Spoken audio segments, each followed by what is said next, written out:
Hello everyone, कैसे हो आप सब लोग। आई होप कि काफ़ी अच्छे होंगे, स्वस्थ होंगे और सेफ होंगे। नमस्कार गाइज, मैं हूं मुरली के बेरागी और आज हम पढ़ने वाले हैं यहाँ पे ऑर्गेनिक केमिस्ट्री में एक बेसिक फंडामेंटल है, कॉन्फर्मेशनल आइसोमेरिज्म। जैसा कि हम सब जानते हैं कि आइसोमेरिज्म में 3 पार्ट होते हैं, तो वहाँ पे जो मेन प्राइमरी पार्ट है वो है आपका कॉन्फर्मेशनल आइसोमेरिज्म। क्या होता है, मैक्सिमम टाइम इसको स्किप करते हैं because that is not a true isomerism. ये ट्रू आइसोमेरिज्म नहीं होता है। तो स्ट्रक्चरल और स्टीरियो में हमारा कॉन्फिग्रेशनल और कन्फर्मेशनल। तो स्ट्रक्चरल पर हम पूरा अच्छा फोकस करते हैं। बात करते हैं अगर कॉन्फ़िगरेशंस की, वहाँ पे तो ऑप्टिकल और ज्योमेट्रिकल काफ़ी अच्छे से पढ़ा जाता है, काफ़ी अच्छे से पढ़ाया भी जाता है। बट कन्फर्मेशनल आइसोमेरिज्म को हम थोड़ा सा यहाँ पे छोड़ देते हैं या फिर हमें कई बार समझ में नहीं आता कि कैसे यहाँ पे एक दूसरे के कन्फर्मर बनते हैं। तो चलिए स्टार्ट करते हैं आज का हमारा conformational isomerism. Here we go guys. तो सबसे पहले अपन बात करेंगे कि कन्फर्मेशनल आइसोमेरिज्म में हम किस तरीके से डील करते हैं, होता क्या है कन्फर्मेशनल आइसोमेरिज्म, इसकी बेसिक मीनिंग क्या है, जड़ क्या है इसकी। तो बच्चों कॉन्फ़िगरेशनल आइसोमेरिज्म में क्या होता है, कॉन्फ़िगरेशनल आइसोमेरिज्म हम देखते हैं कि वहाँ पे रेस्ट्रिक्टेड रोटेशन के फलस्वरूप या फिर वहाँ पे कायरल सेंटर के फलस्वरूप वहाँ पे मॉलिक्यूल में ओरिएंटेशन में चेंजेस होते हैं, तो उनको हम बोलते हैं conformational configurational isomers. That means कि ज्योमेट्रिकल आइसोमेरिज्म, ऑप्टिकल आइसोमेरिज्म, प्रकाशिक और ज्यामितीय समावेशिता जो है वो हमारा कॉन्फ़िगरेशन के पार्ट के अंदर आता है। अब हम बात करते हैं कि कन्फर्मेशन में क्या आता है फिर।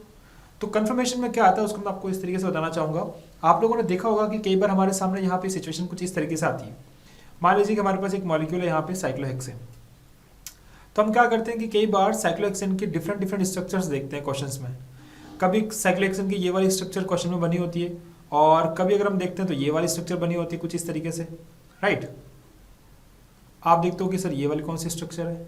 फिर कभी हम देखते हैं तो वहाँ पे मॉलिक्यूल की कुछ ये वाली आरएस बनी होती है, डिफरेंट स्ट्रक्चर्स है साइक्लोहेक्सेन के, तो ये वाली स्ट्रक्चर भी वहाँ पे हो सकती है। या फिर कई बार हम देखते हैं तो वहाँ पे ये वाली स्ट्रक्चर भी आती है कुछ इस तरह से। तो वहाँ पे हमें क्यूरियोसिटी की वजह से हमारे दिमाग में क्वेश्चन उठता है कि अगर ये भी साइक्लोहेक्सेन है, अगर ये भी साइक्लोहेक्सेन है और ये भी अगर साइक्लोहेक्सेन है, तो फिर इन तीनों चारों में डिफरेंस क्या है। एक स्ट्रक्चर हम यहाँ पे और देखते हैं बच्चों, कई बार आप लोगों ने क्लास में देखा होगा, ये वाली स्ट्रक्चर कुछ इस तरह से। तो साइक्लोहेक्सेन के जो डिफरेंट डिफरेंट स्ट्रक्चर्स हैं वो स्ट्रक्चर्स कैसे बनी, एक स्ट्रक्चर का दूसरे स्ट्रक्चर में कन्वर्जन कैसे हुआ, क्या फिनोमेना यूज हुआ, that is whole known as conformational isomerism, सरूपण समावेशिता। तो ये सारे के सारे हमारे इसके सरूपण समावेशी हैं। अब ये बने कैसे, तो बेसिकली अगर आप देखते हो यहाँ पे तो आप देखोगे कि कार्बन कार्बन सिंगल बॉन्ड यहाँ पे अवेलेबल है 1 2 3 4 5 और 6, ये कार्बन कार्बन सिंगल बॉन्ड सारे के सारे अवेलेबल है। और बच्चों हम जानते हैं, हम लोगों ने जब ऑप्टिकल आइसोमेरिज्म पढ़ा था तो वहाँ पे हम लोगों ने देखा था कि मॉलिक्यूल में अगर एक न्यूमैन प्रोजेक्शन को एक साउथ प्रोजेक्शन में कन्वर्ट करना है तो वहाँ पे carbon carbon single bond free rotation हम देखते हैं कि न्यूमैन में आगे वाले कार्बन के रेस्पेक्ट में पीछे वाला carbon carbon carbon single bond के रेस्पेक्ट में रोटेट करता है। उसके रोटेट करने की वजह से फाइनली वहाँ पे क्या होता है, मॉलिक्यूल में एक कॉन्फिगरेशन से दूसरे कॉन्फिगरेशन में पहुँचते हैं। तो ठीक उसी तरीके से यहाँ पे आप देखोगे इस मॉलिक्यूल के अंदर, तो साइक्लोहेक्सेन का जो ये मॉलिक्यूल है, इस मॉलिक्यूल में कार्बन कार्बन सिंगल बॉन्ड के रेस्पेक्ट में फ्री रोटेशन की वजह से, गाइस फ्री रोटेशन, मुक्त घूर्णन, उसकी वजह से एक यहाँ पे जो मॉलिक्यूल है, एक मॉलिक्यूल का जो स्ट्रक्चर है वो स्ट्रक्चर यहाँ से दूसरे वाले मॉलिक्यूल में कन्वर्ट हो रहा है। तो इस तरीके से आप यहाँ पे देखोगे कि कैसे एक साइक्लोहेक्सेन का मॉलिक्यूल दूसरे मॉलिक्यूल में कन्वर्ट होता है। इन डिफरेंट डिफरेंट स्ट्रक्चर्स के नाम क्या होते हैं और हमने सिर्फ यही बनाई है, क्या इसके अलावा भी पॉसिबल है, इन सारी बातों को जानेंगे। हम यहाँ पे पूरी सीरीज मैंने बना रखी है कॉन्फर्मेशनल आइसोमेरिज्म में, और उस सीरीज का आज हमारा लेक्चर नंबर 1 पार्ट 1 हम यहाँ पे डिस्कस करने जा रहे हैं। चलिए बच्चों आगे बढ़ते हैं नेक्स्ट पार्ट की तरफ। तो आप नेक्स्ट पार्ट की तरफ देखोगे यहाँ पे, तो आप देखोगे कि मॉलिक्यूल में फॉर एग्जाम्पल यहाँ पे कितने कॉन्फर्मर होते हैं, कितने सरूपण समावेशी होते हैं साइक्लोहेक्सेन के। तो साइक्लोहेक्सेन के जो सरूपण समावेशी होते हैं बच्चों, वो सरूपण समावेशी होते हैं, अगर आप यहाँ पे कार्बन कार्बन सिंगल बंध के रेस्पेक्ट में रोटेट करवाओगे मॉलिक्यूल को, सिंगल बंध के रेस्पेक्ट में मुक्त घूर्णन करवाओगे, तो वहाँ पे बनने वाले आइसोमर्स के नंबर, बनने वाले समावेशियों की संख्या वहाँ पे अनंत होगी, इनफाइनाइट होगा। क्योंकि आप जो वहाँ पे रोटेशन करवा रहे हो वो रोटेशन वहाँ पे 0.01 डिग्री हो सकता है, वो रोटेशन वहाँ पे 2 डिग्री हो सकता है, 360 डिग्री के आसपास वहाँ पे 349 मान लीजिए, है ना। कितना भी डिग्री आप एंगल ले सकते हैं, वहाँ पे डिपेंड करेगा कि आप एंगल किस पर्टिकुलर वैल्यू का ले रहे हैं। तो 0 से 360 डिग्री के बीच में एंगल्स जो होंगे वो इनफाइनाइट होंगे। अगर हम उसका एकदम बारीकी से ऑब्जर्व करें तो बहुत सारे एंगल्स होंगे। तो हर एक एंगल पे मॉलिक्यूल का पहले के रेस्पेक्ट में जो कॉन्फिगरेशन होगा वो बाद वाले कॉन्फिगरेशन के रेस्पेक्ट में एक अलग कॉन्फिगरेशन होगा। तो इसी वजह से यहाँ पे इसके बनने वाले आइसोमर्स होते हैं इनफाइनाइट, जैसा कि हम लोगों ने इसके पहले वाले वीडियोज में भी देखा था ऑप्टिकल आइसोमरिज्म में। और इसी वजह से कॉन्फर्मेशनल आइसोमर्स को रियल आइसोमरिज्म में कंसिडर नहीं किया जाता, वरना हर क्वेश्चन का जो आंसर होगा वो क्या होगा, इनफाइनाइट। तो फिर हम यहाँ पे क्या करें, तो इसके जो हम पढ़ते हैं हमारे सिलेबस में जो होते हैं इसके आइसोमर्स, जो हमारे काम के होते हैं, जिनको हम स्टडी करते हैं, हमारे एग्जाम में आते हैं, वो होते हैं इसके ये वाले आइसोमर जो मैंने अभी थोड़ी देर पहले बनाया था। इसको हम बोलते हैं चेयर फॉर्म, राइट। फिर एक हमारे पास ये वाला फॉर्म होता है, आप ये वाला फॉर्म देखोगे, बोर्ड फॉर्म। और एक यहाँ पे होता है half chair form. Half chair form हमने ऐसा कुछ बनाया था थोड़ी देर पहले, आप लोगों ने देखा होगा।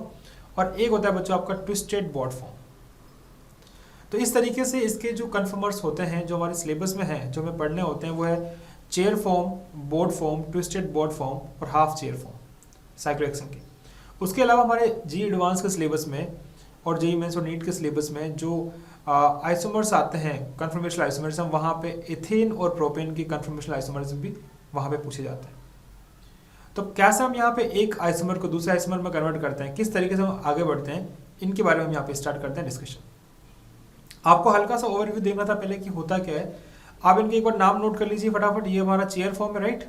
ये हमारा बोर्ड फॉर्म है और ये हमारा हाफ चेयर फॉर्म है बच्चों।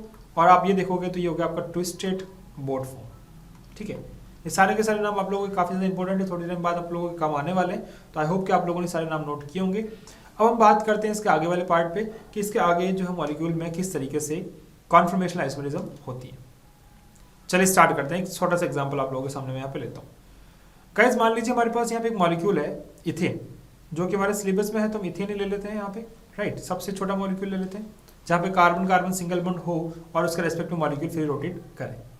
तो आप यहाँ पे इस मॉलिक्यूल का, अगर मैं आपसे बोलूँ कि आप इस मॉलिक्यूल का न्यूमैन प्रोजेक्शन फार्मूला बनाएं, तो आप किस तरीके से बनाएंगे? आप इस कार्बन को नंबर 1 और नंबर 2 करेंगे, राइट।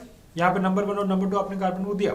अब 1 और 2 करने के बाद आप देखोगे यहाँ पे बच्चों की 1 और 2 जो हम लोगों ने दिया है, C1 को मैं यहाँ पे रिप्रेजेंट करूंगा एक डॉट से, और C1 पे 3 हाइड्रोजन है, तो C1 को 3 हाइड्रोजन से कुछ इस तरीके से हम यहाँ पे रिप्रेजेंट कर देंगे कि ये हो गया हमारा एक हाइड्रोजन यहाँ पे, एक हाइड्रोजन यहाँ पे और दूसरा वाला हाइड्रोजन यहाँ पे।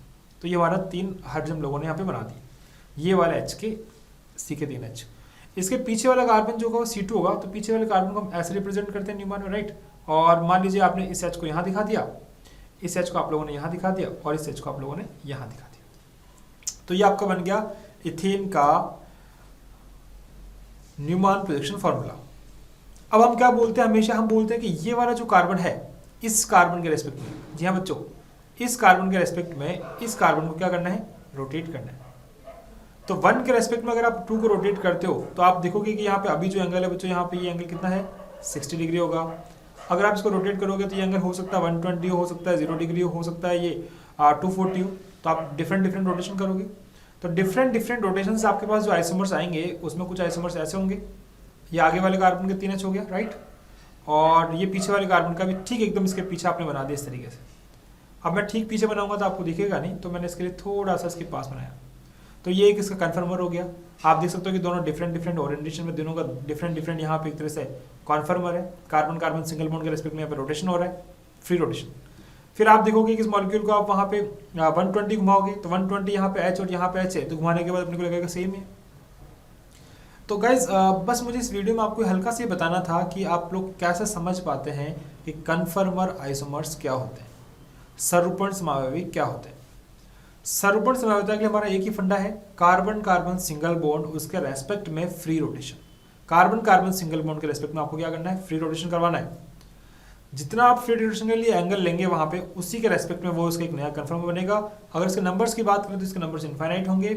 और उसके अलावा हमारे सिलेबस में जो कन्फर्मर्स आइसोमर के कन्फर्मेशनल आइसोमरिज्म के जो सेगमेंट है वो है इथेन, प्रोपेन और साइक्लोहेक्सेन।